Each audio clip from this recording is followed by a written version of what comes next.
subscribe, bell button press பண்ணி all-னு choose பண்ணுங்க.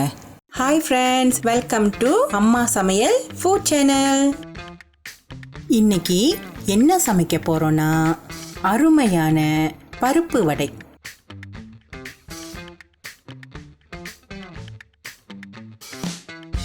இந்த ரெசிபிக்கு தேவையான பொருட்கள் கீழே டிஸ்கிரிப்ஷன் பாக்ஸ்ல இருக்கு.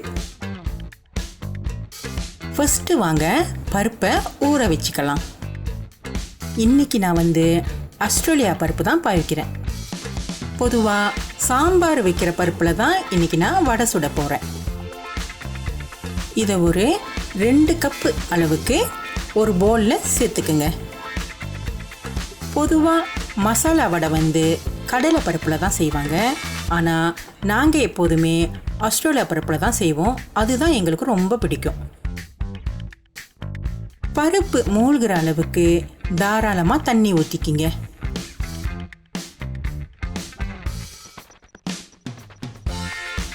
இப்போ இதை ஒரு 4-5 ஹவருக்கு ஊற வச்சுக்குங்க.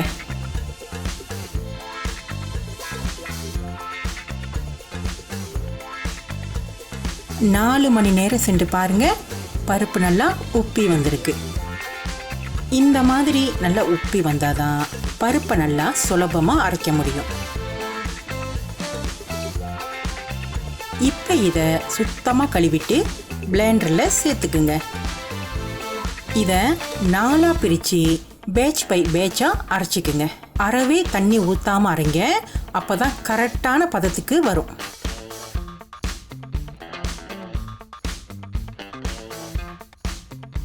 முக்காவாசி ஊற வச்ச பருப்பை இந்த மாதிரி ஸ்மூத்தாக அரைச்சிக்குங்க.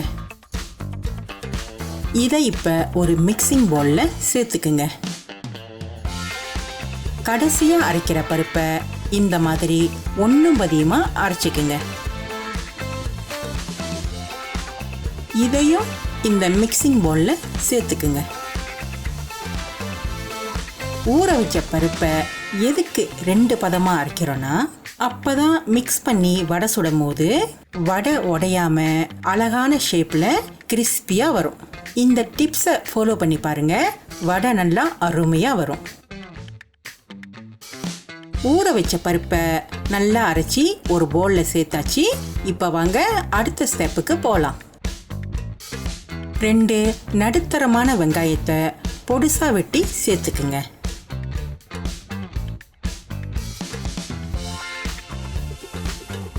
2-3 சிகப்பு மிளகாவை இந்த மாதிரி வெட்டி சேர்த்துக்குங்க.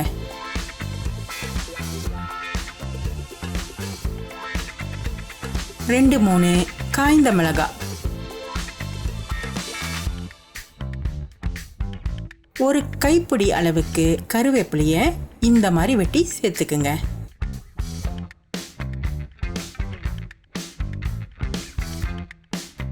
1 டேபிள் ஸ்பூன் பெருஞ்சீரகம், 1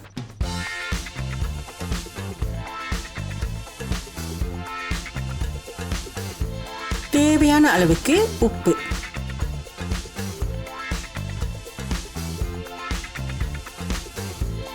வெட்டின பொருட்கள் எல்லாத்தையும் சேர்த்தாச்சு. இப்போ வாங்க நல்லா மிக்ஸ் பண்ணி விடலாம்.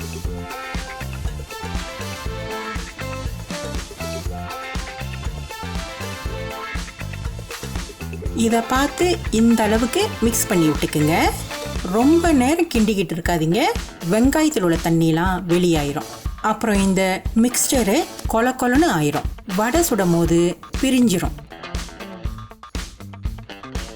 இதை நல்லா மிக்ஸ் பண்ணி விட்டுட்டு ஒரு 5-10 நிமிஷம் ஊற வைங்க. ஃப்ரிட்ஜில் வைக்க வேணாம், வெளியிலேயே ஊற வச்சு அடுத்தது இதை பொரிக்க ஆரம்பிச்சிடலாம்.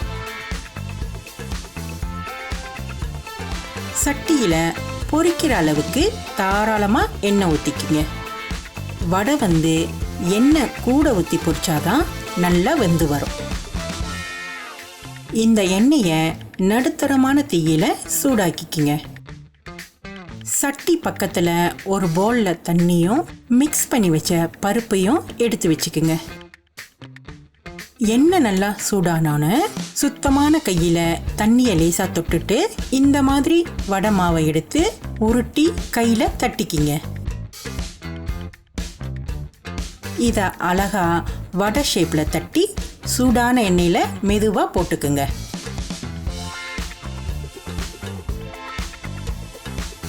இதே மாதிரி வடையை தட்டி கொஞ்சம் கொஞ்சமாக எண்ணெயில் சேர்த்துக்குங்க. ரொம்ப நிறைய வடையை தட்டி இதில் சேர்த்துக்காதீங்க, அப்புறம் வடை சரியாக வெந்து வராது. வடையை அப்பப்போ இந்த மாதிரி திருப்பி விட்டுக்குங்க, அப்போ தான் நல்லா வெந்து வரும்.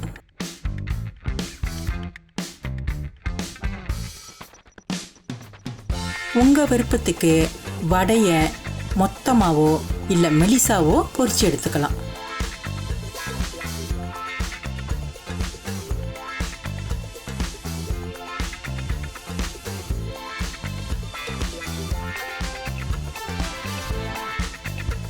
வடையை இந்த மாதிரி கோல்டன் ப்ரௌனாக பொரிச்சு எடுத்துருங்க.